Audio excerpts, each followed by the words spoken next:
అదే RTV app వార్తల్ని క్షణాల్లో చదివే అవకాశం ఉంటుంది. ఒక న్యూస్ పేపర్, ఒక టెలివిజన్ ఛానల్ మీ చేతుల్లో ఎప్పుడూ ఉంటాయి. నాయకుడు అంటే ప్రజాసేవకుడని, పాలకుడు అంటే ప్రజల కోసం పోరాడే వ్యక్తి అని అతనికి కరెక్ట్గా సూట్ అవుతుంది. ప్రకాశం జిల్లాలో 4 సార్లు ఎమ్మెల్యేగా, ఒకసారి ఎంపీగా, మరోసారి ఎమ్మెల్సీగా కూడా అతను పదవి బాధ్యతలు చేపట్టాడు. అనుకున్న దానికోసం ఎంత దూరమైనా వెళ్తాడు. ఇచ్చిన మాట కోసం కట్టుబడి ఉంటాడు. అతనికి ఉమ్మడి ప్రకాశం జిల్లాలో పులి అని కూడా పేరు పిలుస్తారు. అతను పెద్ద ఆయన అని ఆప్యాయంగా పిలిచినా, అన్నా అని దగ్గరికి వచ్చిన ఆప్యాయంగా పలకరించే వ్యక్తి అతను ఎవరో కాదు, మాజీ శాసనసభ్యులు కర్ణం బలరామకృష్ణమూర్తి.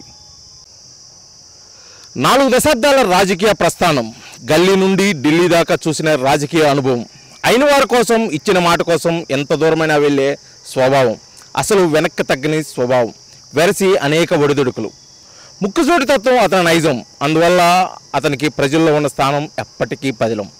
చేజారిన పదవులు అనేకం, అయినా వేడని శైలి, మార్చుకోని మాట.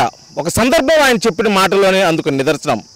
ఒక చెంప మీద కొడితే రెండో చెంప చూపించే గాంధీని నేను కాదు, గాడ్సేను అంతకన్నా కాదు. తన జోలికి కానీ, తన అనుకున్న వారి జోలికి కానీ వస్తే మాత్రం పెద్ద పులినై పంజా రుచి చూపిస్తా అన్న మాటలు. కాంగ్రెస్లో రాజకీయ ప్రయాణం ప్రారంభం అయినప్పటికీ టీడీపీలోనికి అతనికి మంచి గుర్తింపు వచ్చింది. 2014 తర్వాత జరిగిన అనేక రాజకీయ పరిణామాల్లో 2019 తర్వాత వైఎస్ఆర్సీపీలో కూడా చేరటం జరిగింది. ఇందుకు కారణం అనేకమైనప్పటికీ కూడా అతను ఉమ్మడి తెలుగు రాష్ట్రాల్లో అతనికి రాజకీయాల్లోనే అతనికి పరిచయం అక్కర్లేదు. ప్రతి ఒక్కరు కూడా అతను సుపరిచితులు. కానీ అతనుకున్న ఒక స్వభావంతో కూడా అతను అనుకున్న పదవులు సాధించలేదని చెప్పి ప్రజల్లో అయితే ఒక మాట ఉంది. దానికి ప్రధాన కారణంగా కూడా అతను ముక్కుసూటి తత్వం. ఏది మనసులో దాచుకోడు, ఉన్నది ఉన్నట్టు మాట్లాడతాడు, అనుకున్నది సాధిస్తాడు. అందుకోసం ఇప్పటి వరకు కూడా అతను ఒక్కసారి కూడా అతను రుచి చూడింది మంత్రి పదవి. కానీ దానికోసం ఎప్పుడు అతను వెంపర్లాంటి పరిస్థితులు అయితే ఎక్కడా కనిపించలేదు.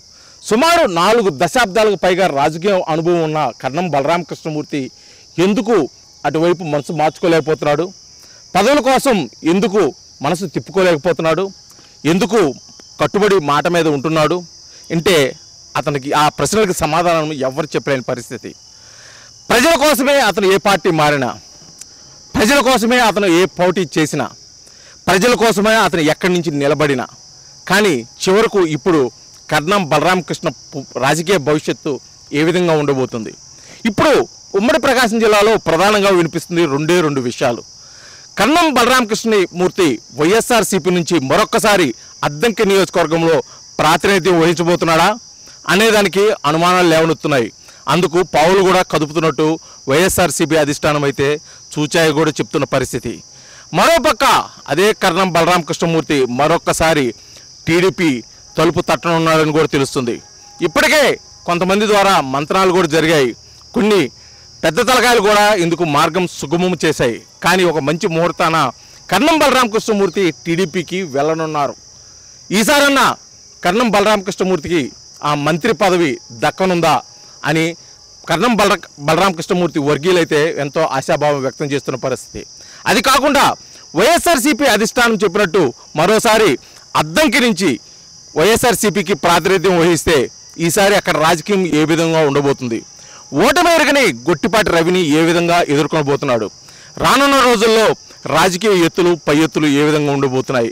ఇది పూర్తిగా కూడా ఈ సమాధానాల కోసం కొంతకాలం అయితే ఎదురు చూడాల్సిన పరిస్థితి. వీడియో జర్నలిస్ట్ లక్ష్మణ్తో శ్రీనివాస్, ఆర్టీవీ, ఒంగోలు, ప్రకాశం జిల్లా. మరిన్ని వీడియోస్ కోసం ఛానల్ ని సబ్స్క్రైబ్ చేయండి. లేటెస్ట్ అప్డేట్స్ కోసం వాట్సాప్ ఛానల్ ని ఫాలో అవ్వండి. ఆ లింక్ డిస్క్రిప్షన్ లో ఉంది.